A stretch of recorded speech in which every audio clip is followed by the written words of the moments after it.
ইরানের দুর্গম পাহাড়ের খাঁজে যখন সানায়ের সুর প্রতিধ্বনিত হয় তখন বুঝে নিতে হয় লুর জাতিগোষ্ঠীর সবচেয়ে রঙিন বিয়ের উৎসব শুরু হয়েছে। ধুলো উড়িয়ে পাহাড়ি রাস্তায় ট্রাকে করে কনে নিয়ে আসার এই রোমাঞ্চকর অভিযানের ঠিক পেছনেই লুকিয়ে আছে 12,000 ফিট উচ্চতার এক নির্মম যাযাবর জীবন। এখানে প্রতিটি দিন মানি হাড় কাঁপানো ঠান্ডা। ওরা ছাগলের আস্ত চামড়ায় ঘি জমায়। ওত পেতে থাকা ক্ষুধার্ত ভাল্লুক আর বিষাক্ত বিচ্ছুর ভয়কে সঙ্গী করেই লুর নারীরা জ্বালানি সংগ্রহ করে। আমরা আজ এই যাযাবরদের সাথে মিশে যেতে চলেছে। ওরা লুর উপজাতি। তাদের জীবন সংগ্রাম অত্যন্ত কঠিন, অথচ প্রাকৃতিক প্রাচুর্যে ভরপুর। পাহাড়ের যাযাবর তাঁবু থেকে শুরু করে শহরের বিলাসবহুল হলরুম, সবখানেই লুররা তাদের শেকড়কে আগলে রেখেছে এক বিস্ময়কর মায়ায়, যা আমাদের নিয়ে যাবে সভ্যতার আড়ালে লুকিয়ে থাকা এক ভিন্ন পৃথিবীতে।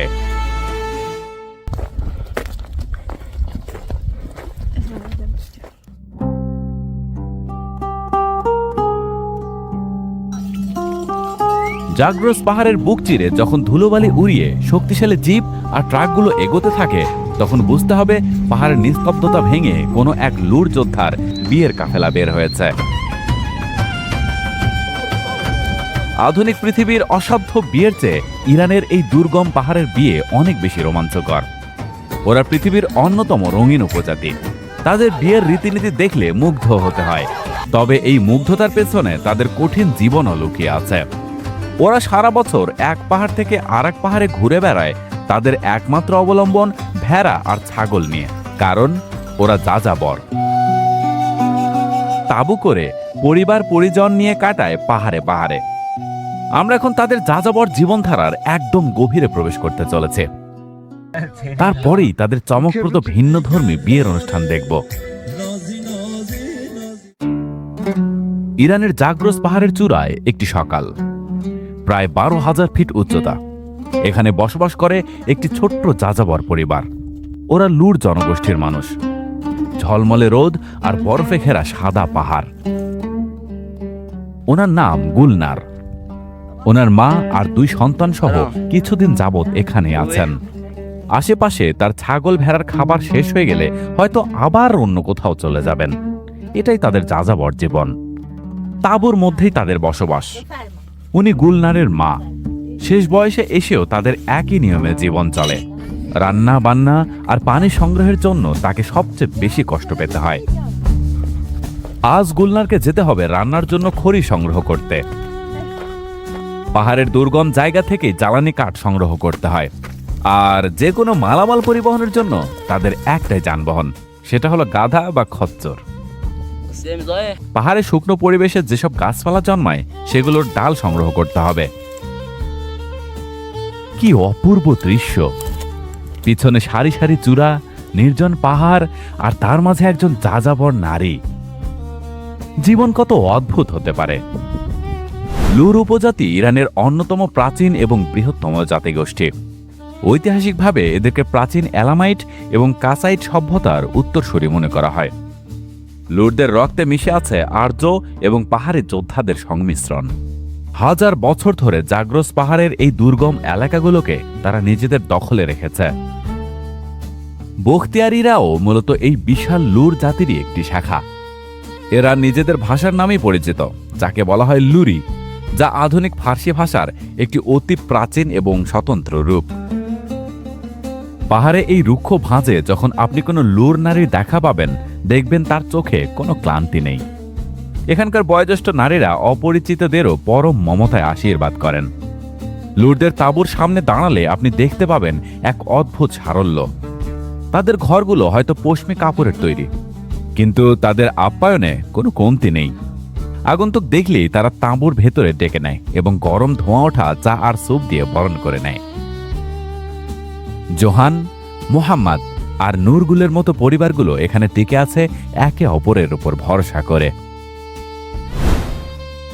রাত নামলে পাহাড়ের চেহারা পাল্টে যায়। এদের তাঁবুর ভেতরের পরিবেশটি বেশ অদ্ভুত, খুবই ঘিঞ্জি। জয়নব তার সন্তান স্বামী নিয়ে এই তাঁবুতে থাকেন। তাদের খাবারের থালার দিকে তাকালে আপনি চমকে উঠবেন। পাতলা কাগজের মতো হাতে বানানো রুটির ভেতর কেবল কাঁচা পেঁয়াজ কুচি। এটি তাদের অন্যতম প্রধান আহার। কোনো নরম বিছানা নেই, নেই কোনো ভারী কম্বল। কনকনে ঠান্ডায় এক কাপ গরম চা আর মানুষের সাহচর্যই এখানে উষ্ণতা যোগায়।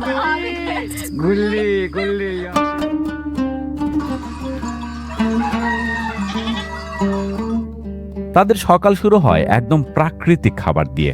পাহাড়ের তাজা দুধ থেকে বানানো দই আর তন্দুরে সেঁকা রুটি তাদের দৈনন্দিন শক্তির উৎস।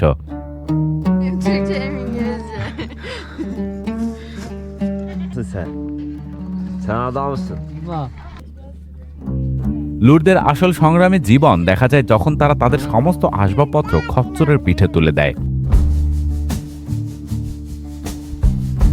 এই যাযাবর সংসারের সবচেয়ে বড় ভূমিকা পালন করে এই পরিবারের বড় মেয়েটি। ভোরের চা বানানো থেকে শুরু করে রান্নাবান্না আর ছোট ভাই বোনের দেখাশোনা সবই তাকে করতে হয় নিভৃতে, পাহাড়ের প্রতিকূলতার সাথে লড়াই করে। তবে পাহাড়ের এই জীবন শুধু শান্ত নয়, এটি অত্যন্ত বিপজ্জনক।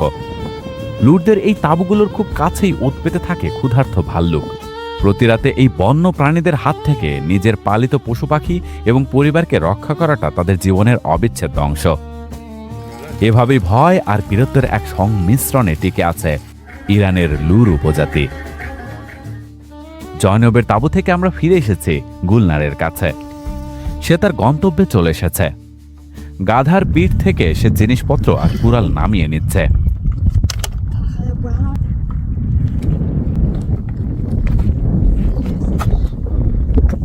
এরকম বিপজ্জনক জায়গা থেকেই তাকে ডাল সংগ্রহ করতে হয়।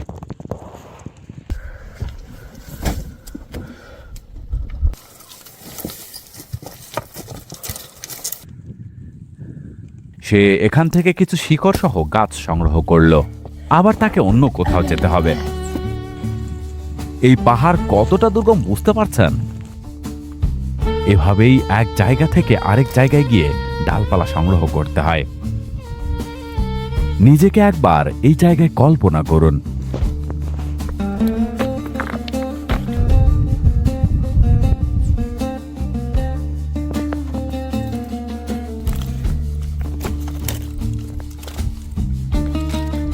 সংগ্রহ করা ডালগুলো এবার বেঁধে নিতে হবে। গুলনারকে সপ্তাহে অন্তত 2 দিন এই কষ্ট করতে হয়।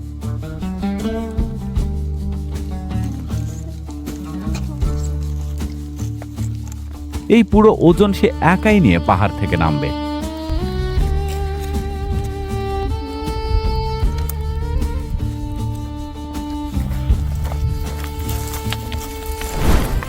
বর্তমানে ইরানে লুরদের জনসংখ্যা প্রায় 50 থেকে 80 লক্ষের কাছাকাছি। এদের প্রধান আবাসস্থল হল পশ্চিম ইরানের লোরেস্তান প্রদেশ।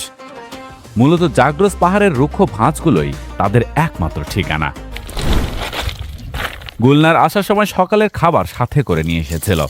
সে এখানে রান্না করবে। অন্তত এইটুকু লাকড়ি তাকে বইয়ে নিয়ে যেতে হবে না। যেহেতু রান্নার এত বাসনপত্র বহন করা সম্ভব নয়, তাই পুড়িয়েই খেতে হবে। তারা প্রচুর চা পান করে। গুলনারের মাধ্যমে আমরা দেখতে পাচ্ছি ইরানের লুর জাতিগোষ্ঠীর যাযাবর জীবনচিত্র।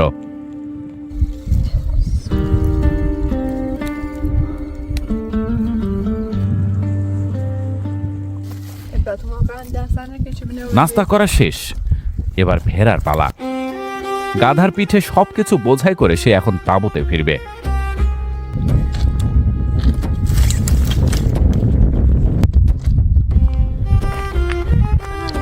আপনার মনে প্রশ্ন জাগতে পারে, লুররা কেন আজও যাযাবর? এর উত্তর লুকিয়ে আছে তাদের গবাদি পশুর অস্তিত্বে। জাগ্রস পাহাড়ের আবহাওয়া অত্যন্ত চরম। শীতকালে পাহাড় বরফে ঢেকে যায়, আবার গরমে নিচে ঘাস শুকিয়ে যায়। তাই পশুদের জন্য তাজা ঘাস আর সহনীয় আবহাওয়ার খোঁজে তারা বছরে 2 বার মাইগ্রেশন বা স্থান পরিবর্তন করে।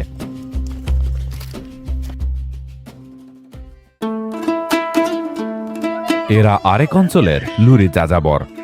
2টি পরিবার এখানে তাঁবু গেড়েছে। কয়েকদিন থাকবে এখানে। মাত্র 2টি তাঁবু নিয়ে 2 ঘর পরিবার আছে এখানে। তাদের শিশুরা এভাবেই বড় হয়। আধুনিক পৃথিবী তাদের কাছ থেকে যোজন যোজন দূরে। শিক্ষা, চিকিৎসা বা যে কোনো বিলাসিতা তাদের কাছে কল্পনা মাত্র। তবে তাদের কাছে একটা বড় সম্পদ আছে, তা হলো প্রকৃতি। ওরা প্রকৃতির সন্তান। হ্যাঁ, তাদের হয়তো এভাবে জীবনযাপন করতে কষ্ট হয়, তবে কেন যেন মনে হয় মানসিকভাবে তারা অনেক সুখী।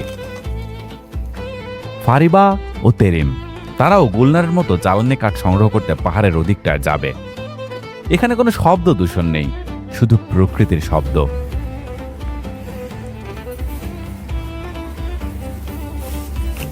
দুই ইরানি যাযাবর নারী দুর্গম পাহাড়ে চড়ে বেড়াচ্ছেন জীবনের খোঁজে। লুর উপজাতির প্রায় 100% মানুষ ইসলাম ধর্মের অনুসারী, তবে তাদের ধর্মের সাথে মিশে আছে পাহাড়ের প্রাচীন কিছু লোকজ বিশ্বাস। তারা প্রকৃতিকে খুব সম্মান করে এবং তাদের বিভিন্ন সামাজিক উৎসবে ইসলামের রীতিনীতির পাশাপাশি হাজার বছরের পুরনো পাহাড়ি ঐতিহ্যের এক চমৎকার মিশেল দেখা যায়। তাদের মধ্যে মুরব্বী এবং গোত্র প্রধানদের সিদ্ধান্তকে প্রায় ধর্মীয় নির্দেশের মতোই সম্মান করা হয়। তাদের জীবন কতটা রিস্কি দেখুন। ডালপালা সরাতেই একটি বিচ্ছু বের হয়েছে। অত্যন্ত বিষাক্ত হতে পারে এসব বিচ্ছু। একটি গাধা প্রচুর পরিমাণে ভার সইতে পারে। শুধু ভারই নয়, এসব নিয়ে তাকে পাহাড়ে উঠতে হয়, আবার নামতে হয়। আমরা যেমন ট্রাক বোঝাই করে মালামাল পরিবহন করি, ঠিক তেমনি বোঝাই দিচ্ছে ওরা। আজকের দিনের জন্য সংগ্রহ শেষ। এবার তাদের বাড়ি ফেরার পালা।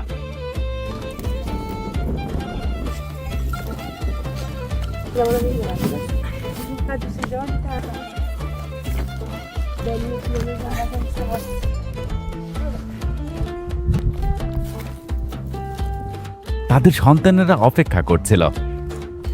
ডিম আর মাংসের চাহিদা মেটাতে তারা মুরগিও পালন করে। আধুনিক প্রিজারভেটিভ ছাড়াই লুর নারীরা প্রজন্ম ধরে দুধ ও চর্বির সংরক্ষণের এক বিশেষ কৌশল মেনে চলেছেন, যার শ্রেষ্ঠ উদাহরণ তাদের এই ঘি। প্রতিদিন ভোরে পুরুষেরা পশুপাল নিয়ে পাহাড়ে বের হলে নারীরা শত শত পশু থেকে টাটকা দুধ সংগ্রহ করেন। এরপর মস্ক নামক ছাগলের চামড়ার ব্যাগে সেই দই ভরে ঘন্টার পর ঘন্টা অমানসিক পরিশ্রমে ঝাঁকিয়ে মাখন বের করেন।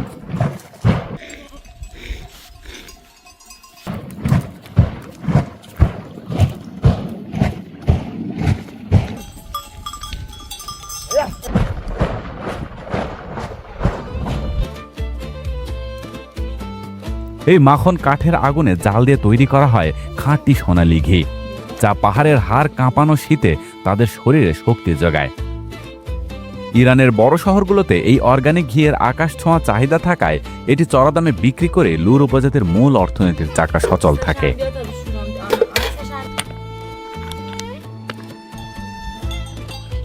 আপনারা যে সাদা পাথরের মতো টুকরোগুলো দেখছেন, এগুলো লুরদের গোপন শক্তির উৎস। যখন ঘি বানানো শেষ হয়, তখন বেঁচে যাওয়া অবশিষ্ট অংশ থেকে তৈরি হয় এই কষ্ক। পাহাড়ের তপ্ত রোদে এগুলোকে শুকিয়ে পাথরের মতো শক্ত করা হয়, যাতে বছরের পর বছর কোনো ফ্রিজ ছাড়াই এগুলো সংরক্ষণ করা যায়। জাগ্রস পাহাড়ের 12,000 ফিট উচ্চতায় জীবন যতটা সুন্দর, বেঁচে থাকার লড়াই ঠিক ততটাই নির্দয়। এখানে আমাদের শহরের মতো পানির কল নেই, নেই কোনো আধুনিক ড্রেনেজ ব্যবস্থা। পাহাড়ের ভাঁজে ভাঁজে বৃষ্টির পানি বা বরফ গলা পানি যখন ছোট ছোট পাথরে গর্ত জমে থাকে, লুর নারীদের জন্য সেটি হয়ে ওঠে একাধারে রান্নাঘর আর লন্ড্রি। আপনারা দেখছেন সেই জমানো ডোবার পানি দিয়ে তারা অত্যন্ত নিপুণভাবে ধুয়ে নিচ্ছেন তাদের থালা বাসন আর পরনের কাপড়। লুর নারীদের হাতে বোনা রঙিন গাব্বে বা পশমি কার্পেট সারা বিশ্বে সমাদৃত। এখান থেকেও তারা অনেক আয় করে থাকে। বছরের একটি নির্দিষ্ট সময়ে তারা তাদের পালিত পশু এবং পশম শহরের বাজারে বিক্রি করে সারা বছরের রসদ জোগাড় করে।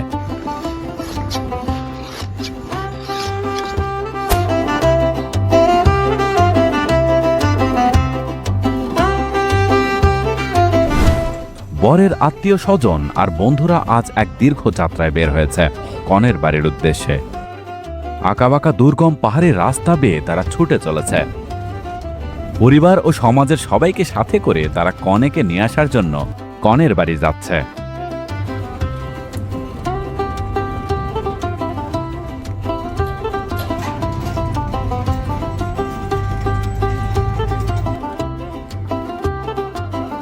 তাদের সাথে উপহার হিসেবে একটি ভেড়া রয়েছে। লুর সংস্কৃতিতে এটি কেবল একটি পশু নয়, বরং কনের পরিবারের প্রতি বরের সম্মান এবং দায়িত্ববোধের প্রতীক। তবে আপনার মনে প্রশ্ন জাগতে পারে, যাযাবররা তো তাঁবুতে থাকে, তাহলে এই পাথরে ঘরবাড়ি দেখা যাচ্ছে কেন? আসলে লুররা হলো সেমি নোমাডিক বা অর্ধ যাযাবর। বছরের বেশিরভাগ সময় তারা পশুপাল নিয়ে পাহাড়ের এক প্রান্ত থেকে অন্য প্রান্তে ঘুরে বেড়ালেও শীতের তীব্রতা থেকে বাঁচতে তাদের নির্দিষ্ট কিছু স্থায়ী গ্রাম থাকে, যাকে বলা হয় কিশলাক। এই পাথুরে ঘরগুলো তারা তৈরি করে বংশ পরম্পরায়। তাই বিয়ের মতো বড় উৎসবগুলো সাধারণত এই স্থায়ী গ্রামগুলোতে আয়োজন করা হয়, যেখানে পুরো গোত্রের মানুষ এক হতে পারে। পাহাড়ের পাদদেশে সুসজ্জিত এই আস্তানায় পৌঁছাতেই বরের পক্ষকে রাজকীয় অভ্যর্থনা জানান কনে পক্ষের মুরব্বীরা। একদিকে আদিম পাহাড়ের রুক্ষতা, অন্যদিকে মানুষের হৃদয়ের উষ্ণতা, এই দুই মিলিয়ে এক অদ্ভুত পরিবেশ। বাতাসের ঢেউয়ে ভেসে আসছে সোরনা সানাই আর বড় দোহল বা ঢোলের গম্ভীর আওয়াজ। লুটদের এই বাদ্যযন্ত্রের প্রতিটি সুর যেন পাহাড়ের গায়ের সাথে ধাক্কা খেয়ে প্রতিধ্বনি তুলছে। আর এই উৎসবের মধ্যমণি হলেন স্বয়ং বর, যার হাতে সগৌরবে ধরা আছে তাদের ঐতিহ্যের প্রতীক একটি প্রাচীন রাইফেল। লুর পুরুষদের কাছে এই রাইফেল কেবল আত্মরক্ষার অস্ত্র নয়, এটি তাদের বীরত্ব এবং পরিবারের সুরক্ষা নিশ্চিত করার এক অবিচ্ছেদ্য শপথ। লুরদের বিয়ে সাধারণত কোনো নির্দিষ্ট তারিখ দেখে হয় না, বরং এটি প্রকৃতির উপর নির্ভর করে হয়। সবচেয়ে বেশি বিয়ে হয় বসন্তের শুরুতে অথবা শরতের শুরুতে, কারণ এই সময়ে আবহাওয়া নাতিশীতোষ্ণ থাকে। পশুপাল নিয়ে এক পাহাড় থেকে অন্য পাহাড়ে যাওয়ার যে দীর্ঘ পরিভ্রমণ, তার ঠিক আগে বা পরে তারা কিছুটা অবসর পায়। বসন্তের সবুজ পাহাড় লুটদের কাছে নতুন জীবনের প্রতীক, তাই এই সময়েই উৎসবের রং সবচেয়ে বেশি লাগে। উৎসবের এক পাশে যখন বিশাল সব ডেকচিতে কাঠের আগুনে চলছে ভোজের আয়োজন, অন্যদিকে তখন শুরু হয়েছে লুরদের সেই বিখ্যাত রুমাল ড্যান্স বা দস্তমালবাজি। লুর নারীরা যখন তাদের বাহারে রঙিন পোশাক পরে হাতের রঙিন রুমালগুলো উড়িয়ে বৃত্তাকারে নাচতে শুরু করেন, তখন পুরো উপত্যকা যেন এক জীবন্ত রংধনুতে পরিণত হয়। এই নাচ কেবল আনন্দের বহিঃপ্রকাশ নয়, এটি তাদের গোষ্ঠীগত ঐক্যের এক প্রাচীন নিদর্শন।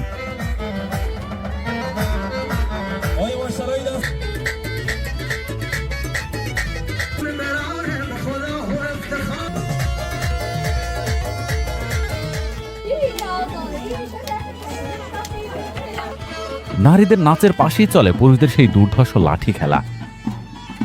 লুর উপজাতিতে বিয়ের এই জৌলুসের পাশাপাশি অর্থনৈতিক লেনদেনও বেশ করা। এখানে মোহরানা ছাড়াও শিবারাহ নামক এক প্রাচীন প্রথা চালু আছে, যার অর্থ হলো দুধের মূল্য। বরপক্ষ কনের বাবাকে নির্দিষ্ট পরিমাণ নগদ টাকা, স্বর্ণালঙ্কার অথবা এক পাল ভেড়া উপহার দেয়, যা মূলত কনের লালন পালনের প্রতি কৃতজ্ঞতা হিসেবে দেখা হয়।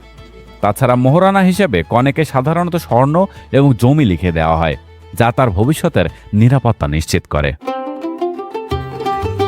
পাহাড়ের পাদদেশে খোলা আকাশের নিচে এই উৎসব যেন আমাদের মনে করিয়ে দেয়, সভ্যতা যত দূরে এগোক না কেন, লুররা আজও তাদের হাজার বছরের প্রাচীন এই ঐতিহ্যকে বুকের মাঝে আগলে রেখেছে।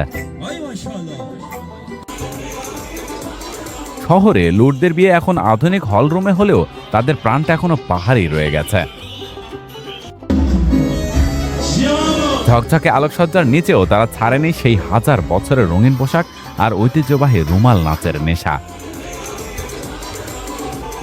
জৌলুস বাড়লেও বিয়ের প্রাচীন নিয়ম আর আতিথিয়তার সেই পাহাড়ি উষ্ণতা আজও প্রতিটি আয়োজনে অটুট। এই আধুনিক আয়োজনই প্রমাণ করে লুররা যেখানেই থাকুক না কেন, নিজেদের শেকড় আর পরিচয়কে তারা কখনোই ম্লান হতে দেয় না।